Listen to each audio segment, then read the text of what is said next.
মেঘলা বৃষ্টির দিনেই তারানাথের আদি ভৌতিক অলৌকিক গল্পগুলি বেশ জমে ভালো।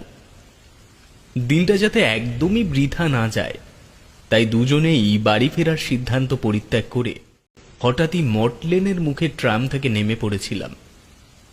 কোনরূপ পূর্ব প্রস্তুতি ছাড়াই চলে এসেছিলাম বলে সিগারেটের ব্যাপারটা প্রাথমিকভাবে দুজনের কারোরই খেয়াল ছিল না। তারানাথের মুখটি হাসি। মোড়ের বিহারি পানওয়ালা আজ কদিন হলো দেশে গিয়েছে, দোকানটা তাই খোলা পাবে না। আগেও বহুবার আগাম জানান না দিয়ে ওর বাড়িতে আমাদের চলে আসবার কথা নির্ভুলভাবে অনুমান করে বলে দিয়েছিলেন তারানাথ। কিন্তু এবার শুধু তাই নয়, কিশোরী যে শুধুমাত্র পাসিং শো কেনবার জন্যই ফেরত গিয়েছে সেটাও যেন কোনো দৈবী শক্তির বলে আগেভাগেই তারানাথ জেনে ফেলেছে।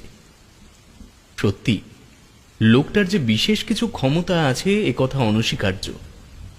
সবসময় হয়তো প্রদর্শন করে না বটে, কিন্তু ক্ষেত্র বিশেষে মাঝে মধ্যেই আমাদের এমন চমকে দেয়।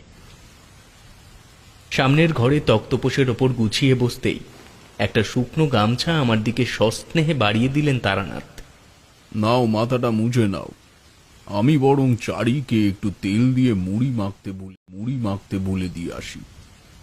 সিগারেট না আসলেও গরম গরম তেলে ভাজা সহযোগেই কিশোরী ফেরার সম্ভাবনা বড়ই প্রবল। এই বলে আমায় আরও একবার চমৎকৃত করে ভেতর বাড়ির দিকে হাঁটা দিলেন তারানাথ। আজ মেজাজটা বেশ খোলতাই মনে হচ্ছে ভদ্রলোকের। তেমনভাবে চেপে ধরলে নির্ঘাত একটা ভালো গল্প বেরিয়ে আসতে পারে ওনার অভিজ্ঞতার ঝুলি থেকে। ইতিমধ্যে চৌকাঠের ওপাশে কিশোরীর ভেজা জুতো ছাড়ার মশ মশ শব্দ শুনতে পেলুম। ঘরে ঢোকার সাথে সাথেই আমার ঘ্রাণেন্দ্রিয় প্রবলভাবে জানান দিল যে তারানাথের তেলে ভাজা আগমনের পূর্ব অনুমানটিও অত্যন্ত নির্ভুল ও অভ্রান্ত ছিল। একটা বড় শালপাতার চাঙারি হাতে কিশোরী বৈঠকখানার ঘরে প্রবেশ করল। ধোয়ার ব্যবস্থা হলো না বুঝলে, তবে উদরপূর্তির জন্য বিকল্প সংস্থান করে এলুম। প্রায় সাথে সাথে তারানাথও ফিরে এলো।